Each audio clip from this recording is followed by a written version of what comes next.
Story in a fairy tale.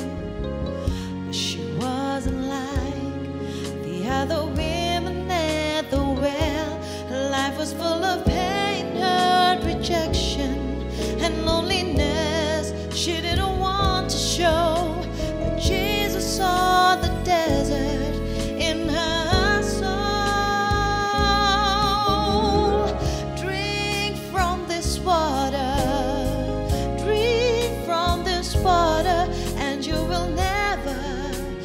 never thirst again. Drink from this water, and you'll never thirst again.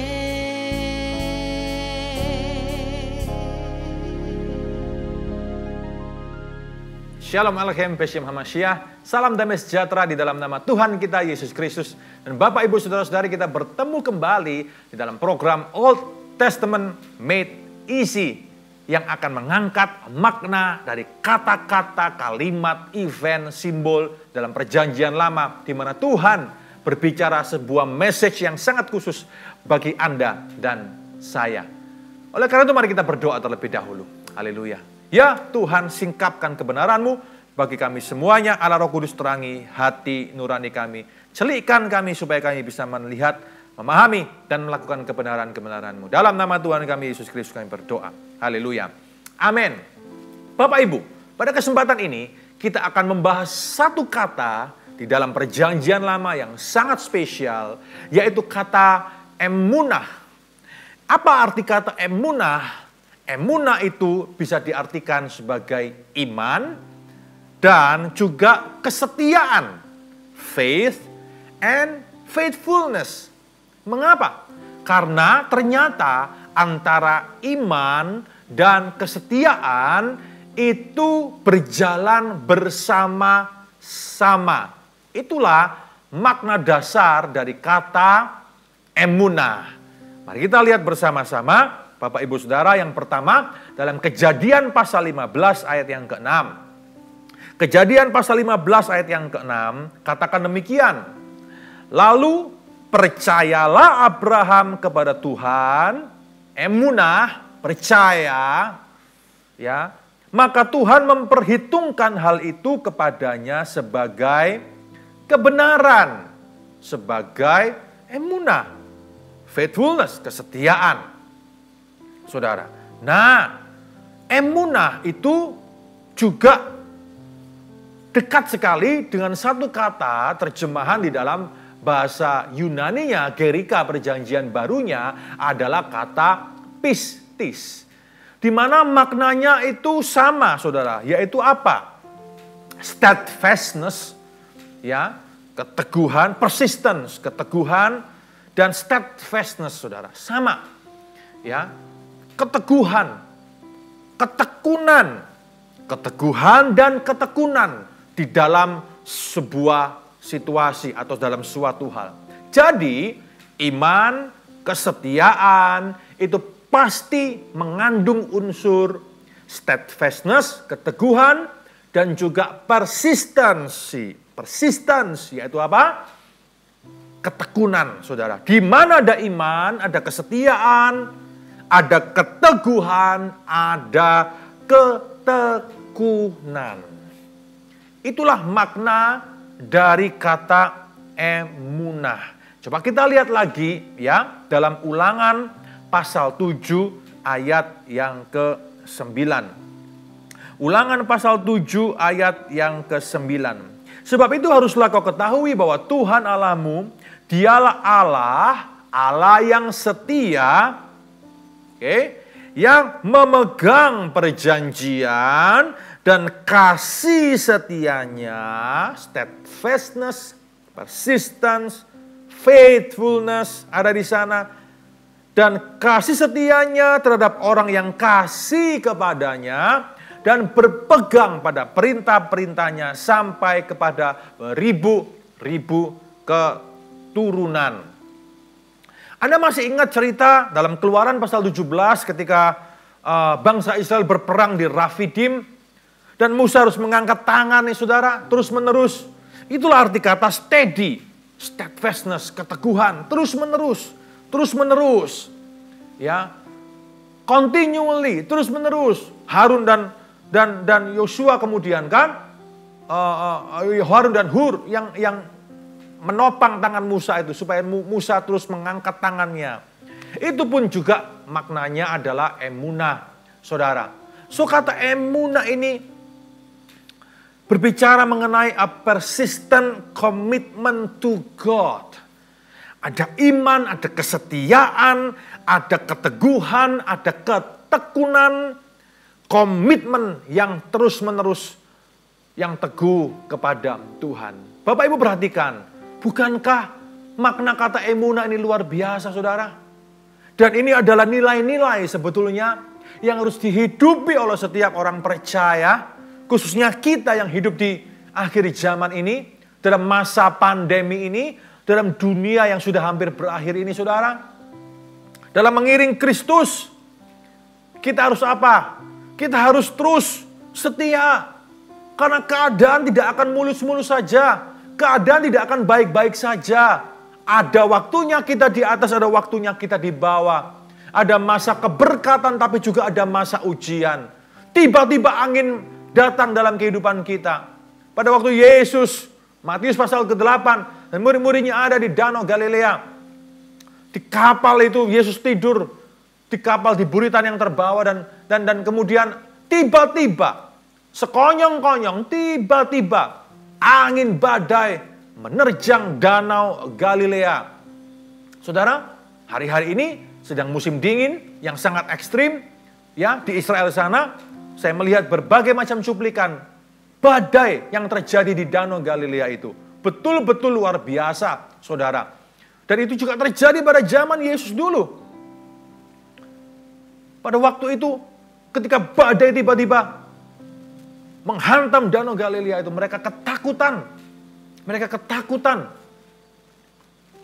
Tapi kemudian ketika mereka bangunkan Yesus, apa kata Yesus? Kenapa kamu kurang percaya? Kenapa kamu tidak percaya? Hai kamu yang kurang iman. Kemudian Yesus menghardik angin dan danau itu. Kemudian tenang semuanya.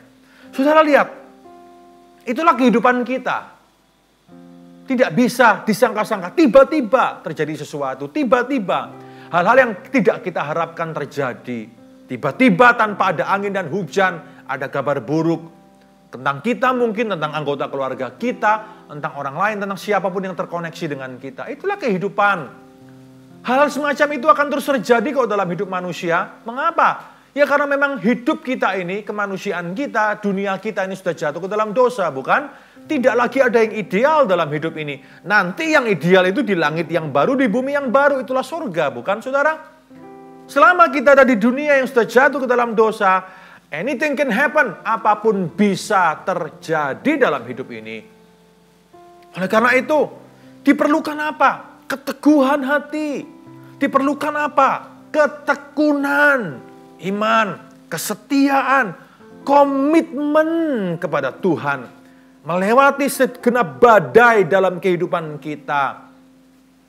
Beberapa orang yang kami kenal dipanggil tiba-tiba pada masa COVID ini. Beberapa orang yang kelihatannya tidak ada apa-apa, tiba-tiba juga dipanggil oleh Tuhan. Saudara, kita tidak pernah tahu kapan usia kita, bukan? Kita tidak pernah tahu umur kita ini berapa. Apa dan bagaimana caranya Tuhan panggil kita. Semuanya misteri. Semuanya dalam misteri Tuhan. Itu semua adalah hak prerogatif Tuhan. Itu adalah kedaulatan Tuhan untuk setiap manusia. Masalahnya adalah apakah kita betul-betul semasa kita hidup dan masih menghela nafas ini, kita telah diperdamaikan dengan Allah, kita telah menerima Dia sebagai Tuhan dan Juru Selamat kita. Itu masalahnya, bukan saudara? Ya, Kalau ada yang berkata bahwa oh tenang hidupku masih lama, aku baru usia 15 tahun, aku baru 17 tahun. Nanti yang dipanggil duluan tuh nanti itu loh yang umurnya 80, yang umurnya 90 itu nanti yang akan dipanggil. Oh tunggu dulu. Lihat banyak berita di sana sini bukan? Ya saudara, 6 tahun, 7 tahun juga sudah ada yang dipanggil. Apalagi 15, 17. Kita tidak pernah tahu 1 detik di depan hidup kita akan terjadi apa dan bagaimana. Itulah mengapa kita harus sungguh-sungguh berpegang kepada emunah, kesetiaan Tuhan di dalam kehidupan kita. Tuhan mau untuk kita hidup di dalam iman. Iman akan apa saudara? Akan janji-janjinya. Apa janji Tuhan? Banyak. Penyertaan dalam badai. Bahwa dia akan selalu beserta. Immanuel. Allahu ma'an. God is with us. Tuhan selalu bersama dengan kita. Dalam menghadapi badai-badai dalam kehidupan ini. Oleh karena itu jangan berkecil hati. Jangan berkecil hati. Jangan sedih. Ya, secara manusia sih wajar, manusiawi sekali. Kita sedih, kita nangis. Kalau kita kehilangan sesuatu yang sangat berharga atau seseorang yang sangat berharga bagi kita. Tapi jangan terus bersimbah di dalam kesedihan dan mengasihani diri sendiri. Karena di dalam Kristus ada pengharapan. Pengharapannya apa? Bukan berkat materi pengharapannya. Pengharapannya adalah apa saudara? Bahwa kita semua nanti akan disatukan bersama-sama kembali dengan mereka yang telah mendahului kita. Di langit yang baru, di bumi yang baru. Itulah surga yang mulia bukan? Ya saudara, Alkitab dimulai dengan penciptaan langit dan bumi. Alkitab diakhiri pula dengan diciptakannya lah langit bumi yang baru, tata surya yang baru. Yang ada sekarang ini akan berlalu. Dan di sanalah kita akan hidup dalam dunia yang tanpa noda dosa lagi. Karena kita pun telah diubah dalam tubuh kebangkitan, tubuh kemuliaan. Tubuh seperti Adam dan Hawa sebelum jatuh ke dalam dosa. Itu janji Tuhan bagi saudara dan saya. Oleh karena itu ketika engkau melihat keadaan hari-hari dan berkata, why bad things happen to good people? Saudara kadang tidak ada jawabannya, but trust God. Peganglah emunah. Hiduplah di dalam emunah. Karena dalam emunah itu ada kesetiaan, ada ketekunan iman, ada ketekunan membuat engkau jadi orang yang tekun, ada keteguhan membuat engkau jadi orang yang teguh dalam segala sesuatu. Membuat hatimu semakin besar, imanmu semakin lebar, hatimu semakin kuat, saudara. Ada komitmen untuk terus mengiring Yesus apapun yang terjadi dalam hidup ini. Perhatikan, belajar dari jemaat mula-mula. Bagaimana ketika mereka dikejar-kejar oleh pasukan Romawi. Di bawah kaisar-kaisar yang pagan itu. Mereka dikejar-kejar. Harta mereka dirampas. Mereka terpaksa hidup dalam kemiskinan. Bahkan nyawa mereka pun jadi taruhannya. Mereka dibuang ke lapangan-lapangan, di kolosium-kolosium, di berbagai macam kota. Diadu dengan binatang buas. Diadu dengan para gladiator. Tapi tetap jemaat gereja mula-mula, jemaat gereja purba tetap memegang iman mereka kepada Kristus dan tidak berpaling dari Kristus. Karena mereka tahu bahwa Kristus lebih mulia daripada segala sesuatu. Jangan nyanyikan lagu-lagu tentang berkat saja. Jangan suka lagu-lagu pujian mengenai berkat Tuhan saja. Tapi sukailah lagu-lagu pujian mengenai keberhargaan Kristus itu, saudara. Yang kuingini engkau saja, diam dalam indahnya hadiratmu. Pisahkan diriku dari dunia ini, betapa aku kagum akan engkau. Kubanggakan kerajaanmu. Oh Tuhan Yesus, permata hatiku. Lagu-lagu semacam itu, saudara. Kerinduan hatiku, engkau permata yang mulia, harta yang paling berharga. Itulah semangat yang dipegang oleh gereja purba, jemaat gereja mula-mula. Belajar dari situasi semacam itu. Mereka lebih memilih untuk memegang keselamatan mereka, memegang Yesus daripada semua dunia yang menempel pada mereka hari itu. Mereka rela untuk korbankan semuanya demi emunah kepada Kristus. kepada Yesus. Bahkan saudara, mereka punya pengharapan. Pengharapan apa?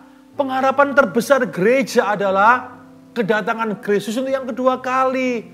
Yesus menjemput mempelai wanitanya. Itu adalah pengharapan terbesar gereja. Pengharapan terbesar gereja bukan kesembuhan, bukan berkat, bukan aset, bukan uang, liquid, dan semuanya. Pengharapan terbesar gereja adalah ketika Yesus datang kedua kali. Maranatha, datanglah ya Tuhanku, parousia. Itulah harapan terbesar gereja. Jemaat mula-mula itu loh, baru ditinggal oleh Yesus. Mereka semua sudah merindukan Yesus datang kedua kali. Rasul Paulus pun bahkan menuliskan soal kedatangan Yesus yang kedua kali. Kenapa? Baru berapa tahun Yesus tinggalkan mereka naik ke surga. Jemaat mula-mula sudah merindukan Yesus datang kedua kali. Sampai hari ini, 2000 tahun sekian, Yesus belum juga datang. Apakah dia penipu? Tidak, saudara. Tuhan setia dengan janjinya, tapi waktunya bukan waktu kita. Waktunya untuk kita adalah hidup dalam emunah, dalam kesetiaan, keteguhan, ketekunan iman. Itulah pengharapan yang harus kita simpan dalam sanubari kita hari ini. Bukan segala hal yang bersifat keduniawian. Tapi pengharapan kita adalah Yesus datang kedua kali, dan kalau dia izinkan, kalau Yesus izinkan, mata kita akan melihat. Dia akan turun kembali, menjejakkan kakinya di bukit Zaitun tempat dia naik itu, saudara.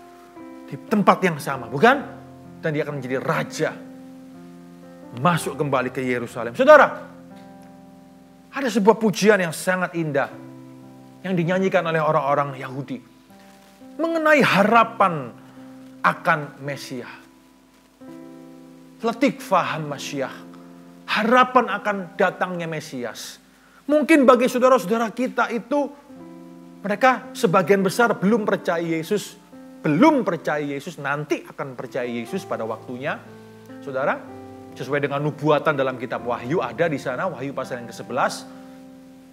Tapi bagi kita orang-orang yang telah percaya kepada Yesus, kepada Mesias itu, kepada Juru Selamat itu, pujian ini adalah berbicara mengenai emunah, mengenai kesetiaan, keteguhan, ketekunan, kepercayaan, komitmen bahwa Kristus akan datang untuk yang kedua kali. Dan sementara kita menunggu, kita akan hidup di dalam emunah. Kita akan hidup di dalam kesetiaan, komitmen, keteguhan, ketekunan untuk selama-lamanya. Apapun yang kita alami, apapun yang kita alami, apapun kesedihan yang kita alami, apapun hal-hal yang gak enak yang kita alami, apapun masalah yang kita alami, apapun problematik kehidupan kita, apapun itu realita-realita kehidupan kita, kita akan terus melihat kepada Kristus dengan penuh emunah. Lagu ini judulnya Ani Ma'amin. Pada waktu saudara-saudara kita, nenek moyang orang-orang Yahudi digeladak masuk ke kamp-kamp konsentrasi, ke kamar-kamar gas, di ghetto-ghetto, saudara, di tempat-tempat di Polandia, di Eropa sana, di Auschwitz, di Birkenau, dan di banyak tempat yang lain. Mereka menatap, mereka masuk dengan menyanyikan lagu ini, Ani Ma'amin. Seolah-olah mereka tahu bahwa sebentar lagi mereka akan mati di kamar gas itu. Tapi mereka nyanyikan itu sebagai apa? Latikvah Masiah. Pengharapan akan Mesias itu. Bagi saudara, bagi kita semuanya yang percaya kepada Kristus Yesus sebagai Tuhan dan Juru Selamat. Pujian ini, lagu ini adalah lagu tentang harapan akan Yesus yang akan datang kedua kali sebagai Mesias yang sejati. Ani Ma'amin Bemuna Selema Befiat Hamashiach, Ani Ma'amin, Ani Ma'amin, Bemunah Shelema, Befiat Hamashiach, Ani Ma'amin, Ve'af Alpi Sheit Mameim Kol Se Achakelo Bekol Yom Sheyavo Bekol Yom Sheyavo Ve'af Alpi שית ממים כל זה, אחכה לו, בכל יום שיבוא, בכל yom sheyavu. Artinya apa? Ani ma'amin. Aku percaya. Be'emuna shelema. Dengan segenap hatiku, imanku, aku percaya. Befiat hamasyiah. Kedatangan Mesias. Ani ma'amin, aku percaya. Ve'af albi. Syahid ma'mayim kose. Sekalipun seolah-olah dia berlambat-lambat. Seolah-olah berlambat-lambat. Gak datang-datang nih. Tapi aku tetap percaya. Akan ada harinya. Nanti. Bekol yom sheyavu. Bekol yom sheyavu. Akan ada harinya nanti. Dia akan datang kembali. Amin, saudara. Jadi hari ini. Mari. Kita pegang emunah kita. Dengan pengharapan terbesar gereja anak-anak Tuhan adalah apa? Yesus datang yang kedua kali menjemput kita semuanya. Dan kita akan memerintah bersama-sama dengan Dia. Dan kita akan bersama-sama dengan Dia. Di surga yang mulia, di langit yang baru dan bumi yang baru. Amin, saudara. Mari kita berdoa bersama-sama. Ya Tuhan, biarkan kami hidup di dalam emunah. Di dalam kesetiaan, keteguhan, ketekunan dalam iman, dalam komitmen kepadamu. Dan pengharapan terbesar kami adalah Engkau datang untuk yang kedua kali. Bukan berkat-berkat duniawi, tapi Yesus Kristus datang untuk yang kedua kali. Menjemput kami semuanya. Dan kami akan bersama-sama dengan Engkau selama-lamanya. Terima kasih ya Tuhan. Dalam nama Tuhan kami Yesus Kristus kami berdoa. Haleluya. Amen. Tuhan Yesus memberkati kita semuanya. Amin. Drink from this water, and you'll never thirst again.